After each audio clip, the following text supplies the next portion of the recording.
special event. We're at Memphis Motorsport Park, just outside of Memphis, Tennessee. We're not covering the NHRA event today here on ESPN2. It's Super Chevy time in the Volunteer State. Hello again, everyone. I'm Ted Jones, your host on this Super Chevy series. And if we got a jam-packed action show for the next 30 minutes here on the news for you. Starting out with the star of the Super Chevy show, those exciting Nitro Coupes. We've also got those wild Chicago Super Stock Outlaws. Wheel stands up 10 feet in the air. In addition to that, as usual at the Super Chevy show, we'll have jet car action. But you know what? They're just finishing up with the sportsman eliminations. Right now, they're ready for Nitro Coupes. Let's get started. And with those Nitro Coupes, it'll be John Reynolds from Loveland, Colorado. 1991 Corvette burning out into your living room right there. He'll be taking on the first man you saw burn out from Laverne, California. Ladies and gentlemen, Dan Nicholson, 1994 Chevrolet Beretta. Nearly equal off the starting line. Nicholson a slight advantage, and John Reynolds up second, 669, 211 miles per hour. Nicholson slowed to only a 680. And our next pair will find Randy Merrick from Zalma, Missouri against Gary Irving, the #1 qualified from Bolton, Ontario, Canada, over there in the far lane with a 1952 Chevy Coupe. Merrick, the 97 Corvette, really no contest, 640. A Merrick had problems, slowed to a 1306. Covering the action on top end, Brett Kepner. We all remember when this man became the world's quickest door slammer by 6.10 seconds. First guy over 230 miles an hour, but that was a far cry from showing up in the starting line in the first round as the underdog, #8 qualifier. And been here a year and a half. It's been a while, and I guess you pretty much wanted to show people that it hasn't been too long. Well, we thought we'd do better yesterday. You know, we came here and Hudson Park yesterday and had to do a lot of work. We didn't think it'd be that hard to start back, but it was. I think we got our foothold on it now. I think a 640 at 222 says that. Yeah. That's where my back is. Now there's Jerry Hicks, a good look at his ride right there from Pier Park, Texas, a 1963 Corvette, qualifying in the #3 position. He'll take on Jim Nordhagen from Rosemont, Colorado, 1941 Chevrolet Coupe. Good drag race right here. Suddenly Nordhagen with problems. Jerry Hicks picks up the win. 652, 208 miles per hour in Upset City in Memphis, Tennessee. A good look inside the cockpit right there at Doug Winters from Kernersville, North Carolina. His 1958 Corvette over there in the far lane. Taking on the 69 Nova Bill Hill, the #2 qualifier from St. Louis, Missouri. Being wrenched and tuned by Bill Coleman. Bill Hill, 647, 222 miles per hour. As you can see, Winters throw the gloves down in disgust during the shutdown in his Corvette. That'll set up a great semifinal round. Hicks against Hill, Reynolds against Murray. This coverage of the Super Chevy Show from Memphis, Tennessee, brought to you by Summit Racing Equipment. 30 years of low prices and expert advice. And by Flowmaster, the technology company. We'll be back. Welcome back to the Super Chevy Show, where Memphis Motorsport Park Ted Jones here, Mike Side with you. Down in the pits, Brett Kepner will be talking the action. And on top here, let's get going right now with some of the most exciting cars ever that run at the Super Chevy Show. I'm talking, of course, about those wild Chicago Super Stock Outlaws. Now, basically, they're NHRA legal Super Stock engines, except for a couple minor things. #1, big cubic inch engine. #2, nitrous oxide injection. As you can see, they're very exciting right off the starting line. As you want Bill Sharpness defeat Ray Gustafson from LaPorta, Indiana. Sharpness picks up the win, 828, 166 miles per hour. Our second pair will be Mike Medisas from Bridgeview, Illinois. 1973 Camaro burning out right there against the 71 Chevelle. Here it comes. Downer throws. Illinois Pride Joy. This is Frank Podlagar. Oh, nice wheels up start for both cars. You can see the Chevelle pulling to the inside line. He finally had to shut it down. All out of shape. Problems for Podlagar.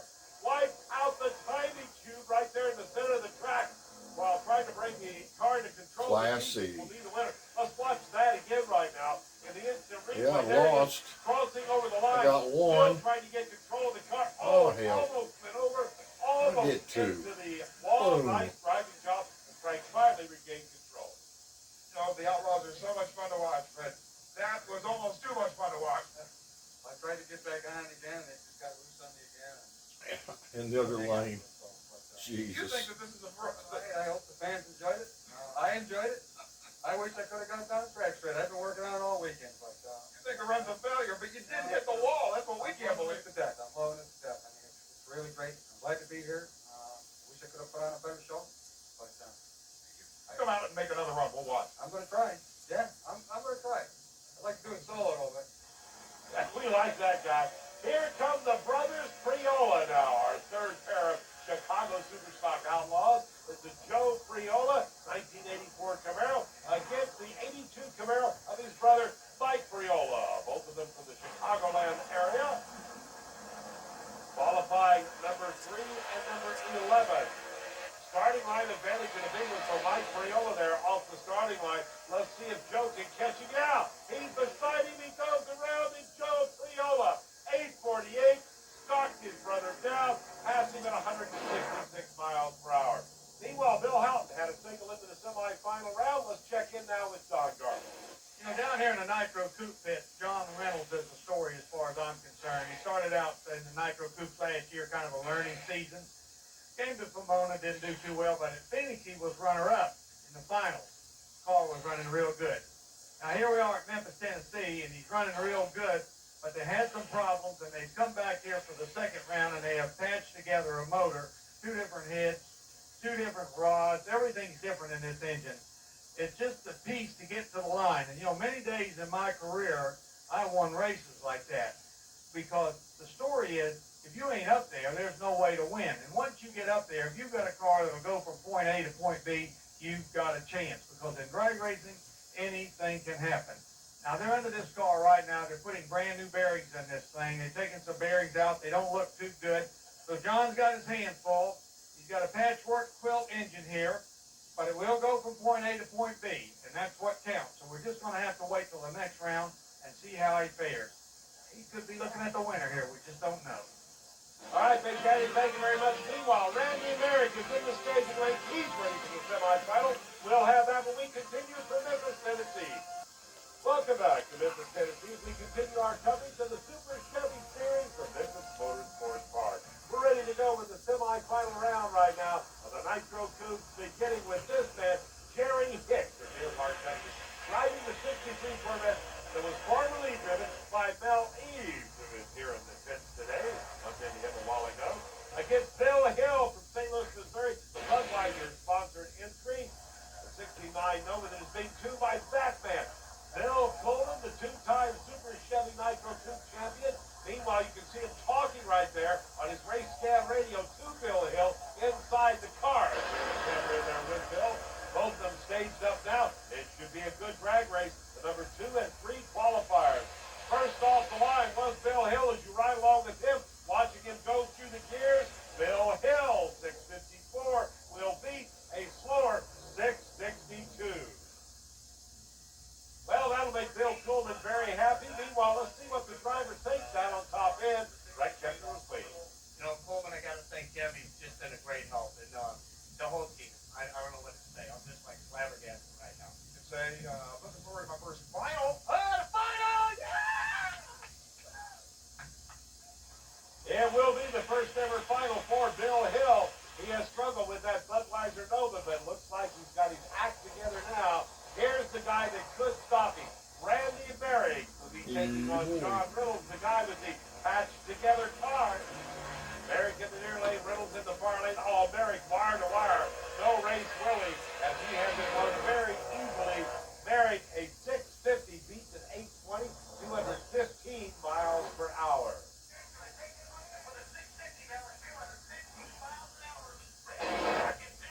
So that'll set up the Bill Hill Randy Merrick final. We'll have that a little later. We'll take a timeout right now for the performance tip, professional tip of the latest performance technology available with Big Daddy Don Garland. Items featured on the performance tip are available from Summit Racing Equipment. 30 years of low prices and expert advice. Are you aware that your average electric fuel pump that you buy across the counter is not designed for continuous duty? That is, up until now. Hi, I'm Big Daddy Don Garland, and I've got the Summit Performance Tip of the Week. And BG has the electric fuel pump that is designed for continuous duty. Let me tell you about this pump. They have two different ones for injectors and two different ones for regular carburetors. The small pumps are for engines up to 500 horsepower. The big pumps are for engines up to 2,000 horsepower. And the beautiful part about these pumps is the regulators are built in, and the fuel flows through the pump, and that's what cools it, and that's what causes it to be able to be used on continuous duty. See, most fuel pumps, the armature or whatever runs the pump doesn't have any liquid around it cooling it. And you know, on your late model automobiles, that's why the fuel pumps are submerged in the gas tanks to cool them. So DG has done that with this aftermarket pump, and they are beautiful pumps. And you can see the ones for the injectors are up to 80 pounds. Huge pump here for the 2,000 horsepower engines, and a smaller version for the 500 horsepower, and your little upright pumps for your carburetors for the 500 horsepower and the 2,000. These pumps are in your Summit catalog, so give them a call and get a real electric fuel pump. All right, thank you very much, Big Daddy. When we return, round number 2, Chicago Outlaws. You'll love it. Tennessee. Let's go down to the Nitro Coupe pits now, where Bill Coolman is with Brett Kepler. Talk about a change for a brand new racing season. Bill Hill's Budweiser operation has, let's just say, grown. This brand new truck and trailer combination, not to mention brand new paint scheme, brand new equipment, brand new pieces, brand new everything this year, is not only putting in the final round, but hey, go back a couple of minutes, and it won in his first ever round of competition in Super Chevy Nitro Coupe Racing. But one of the other reasons that may have occurred is this special guest crew chief here, the one and only Bill Coolman, who, also living outside of the St. Louis, Missouri area, decided to hook up with the Budweiser operation when they asked for your input. And it looks like the combination's working pretty good to me. I don't think there's any question that Bill Hill is elated, and certainly the car's consistent. But I don't mean to dredge up any old dirt, but a couple of years ago, we all remember the, well, rather entertaining episodes between you and Randy Merrick. Now that you've got a chance to run Randy Merrick as the man behind it. Yeah, old Randy. Is it going to affect the way you tune it for the final? No, Merrick will do his same deal. We're going to run our deal down the track. We've been doing Always fine, arguing. with him or without him. It doesn't make any difference who we run. Bill's got to do a good job in the car, and Merrick he can come in and out on the same spaceship he landed on. Okay, on that note, meanwhile, Big Daddy Don Garlitz is over in Randy Merrick's pit area. Let's see what's happening over there with the other Missouri team in the final. I'm here in Randy Merrick's pit. They pull this engine down. They pull the fan off after they come back from a run. They have low ET lane choice for the final. Just almost like a shoe-in. This is a race that they want to win. There's no love lost over there between the other car because of some ethos between Bill Koopman and Randy Merrick. They checked the rods. A rod bolt was broken. There was a real serious problem here. The head might have had to come off, possibly the whole engine. The crew chief got underneath the car, and with the finesse, it reminds me of the old days, got the little culprit out. There it is. I'm holding it in my hand. The broken rod bolt. He worked it out with a screwdriver. All they have to do now is put a new rod bolt back in, and they're ready to go. All right, Big Daddy, while they're getting ready to go, let's go in the semifinal round. A super stock outlaw starting with Bill Houghton and this man, Joe Priola from Villa Park, Illinois, the 84 Camaro. Houghton, kind of the ringleader. He's the guy that organizes the Chicago Super Stock Outlaws and has one of the fastest cars there. For the record, the 1994 Camaro Z28. Joe Priola, 447 light, really strapped it on Houghton. Can Houghton get around him? Yeah, running at about the 1,000-foot mark. 829.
Bicycle Super Chevy Show event is Use Jet the Funny Car jets. Action, and there's a huge reason for that. It's because the man behind Super Chevy races, Roger Gustin, he's the guy that got the National Hot Rod Association to lift their ban on jet-powered machines back in the early 1970s, and he single-handedly proved to the NHRA that jet-powered machinery is some of the most spectacular and competitive form of drag racing out there. And I stress the word competitive.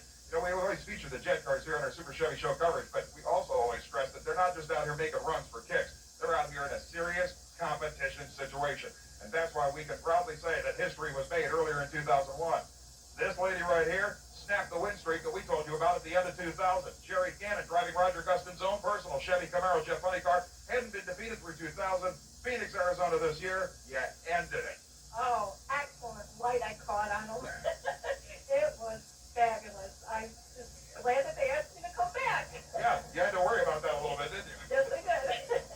This is not a high-budget operation. It's you and your husband out there. Not that Roger Gustin, doesn't always order the best equipment with everything he does, but you have a car that you have to be careful with because it's your main source of income, and you don't have any sponsor backing.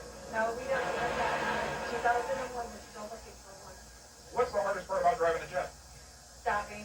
When they have parachute deployed, the car just really does tend to get out of control with that, and the hardest part is stopping the car. Staging is one of the weirdest single aspects of jet car racing because these are the only vehicles in the entire sport that stage at full throttle. Yes, and thank goodness for the brake. The brake is what is holding it back. We always say that a lot of people, I should say, are under the misconception that traction doesn't matter to jets. It matters tremendously to you up there. Oh, on the starting line, definitely. If there's no traction, you're going to slide right on down the track. That's when you get the red light. If you could get the pieces, the equipment needed to run the 5.6 second zone heads up with Gannon, is there anybody out there that you would even be concerned about lining up with? No. I couldn't have said that better myself. But keep in mind, just during the qualifying rounds here at Super Chevy, she was whole shotting Jerry Gannon head off. Believe me when I tell you that if anything is going to win against what is supposedly the unbeatable Jet Funny car, it's going to be the driver of the Rock and Roll Lumina. All right, thank you, Brett. We'll pause to give you this reminder that this ESPN2 Steam World coverage of the Super Chevy Show is brought to you by Original Parts Group. It's happy hour back in Memphis, Tennessee. Time for the finals. A nice reminder there. The Super Chevy shows are definitely a family sport. Bring the family on out, enjoy the racing, and the Jet Funny cars. How about Graham Pepler, whom you just met there with Greg Pepler, going against Jerry Gannon, our ace nemesis once again. Graham with a Chevrolet Lumina body. Jerry Gannon riding Roger Gustin's new 2001 Camaro. Gannon, look at that. 564, 284 miles per hour. You ran 5.61 seconds 3 consecutive times before that run. It slowed down just a tad, 564. But at 284 miles an hour on its worst run at this event, how long before this car becomes the fastest and breaks 290? Give us 2 weeks in Rockingham. 2 weeks? Yes. We have nice weather. Car sits at record 291, 292. Brand new car that was built, I think, pretty much specifically for that goal, wasn't it? Yes, it was. We'll be there to see if it happens. Hope so. Here we go, Chicago Superstock Outlaw Final. It'll be Bill Sharpness, St. Charles, Illinois, against Bill Houghton, the number 1 and the number 7 qualifiers. Shows you how radical they are. Look at that wheels up start right there for Bill Sharpness. Now, Bill Houghton, let's face it, has tightened down the body, but it's going to be Bill Sharpness picking up the win. 830, 165 miles per hour, beats an identical 830 by Bill Houghton, who's leading off the starting line, a 507 to a 561 reaction. Look at the smoke coming out of that cockpit. You don't think those incredible burnouts up there take their toll, but what Bill Sharpness doesn't know, and considering this is the umpteenth millionth time that he's ever run Hutton, he doesn't know that he just did exactly what he and Bill Hutton come to these races to do. Side by side, 8-3-0s. Oh, I got him again. Thank you. Hey, I'd like to thank my crew, Lori, Ray, and the merchant. Really great coming to Memphis, especially racing against Houghton. He's hard to beat. You can't ask for a better final round between this particular group when you two are in it. But how many years have you guys been running against each other now? Oh, quite a few, 8 or 9 for me, and he's been in it a long time, so I've been with him the longest now, so he's hard to beat. You couldn't have given him a greater show. Side by side, late model, early model, 830s a pair. Great job. Thank you very much. Ready to go, together now with the Nitro Coupe Finals. Bill Hill, the Budweiser car. St. Louis against Randy Merritt. Boy, this is a real battle ride here. Look at the one bank loaded up just a little bit there on Bill Hill's lower. Randy Merritt, oh, what a 60-foot car. He is on a pass, ladies and gentlemen. Randy Merritt stops Bill Hill. 640, 221 miles per hour. Hill had problems and slowed to a 791. Oh, Merritt is very happy. Let's take a look at it one more time with our replay and see exactly what happened off the starting line. A lot of tire shaking, wheel spin right there for Hill. Then he got out of shape and was forced to lift. You know, if you've been going one of those little 8-mile tracks in Texas, I know that you have to deal with all kinds of weird, changing track conditions. But you come out here and run, like you said, quarter mile, where you have to really pay attention to how much damage can be done in the second half. 40, 50, and another 40 at 221. You haven't lost out a lick. Yeah, that's what we wanted to do. We just wanted to run out and run some solid numbers. Motor's flat and lazy. We're not really stepping on it. And we blacktracked quite a bit on that 40 on the first run. That run there was a good run. It's straight down the track. I want to thank everybody. When the aroma of car wax is in the air, it can mean one of two things. Either it's Saturday morning, or it's time once again for the Mother's Polish Car Show Series for 2001. Only things are a little different for this show. Have you ever Well, seen I guess that's the end of it. Thanks for watching.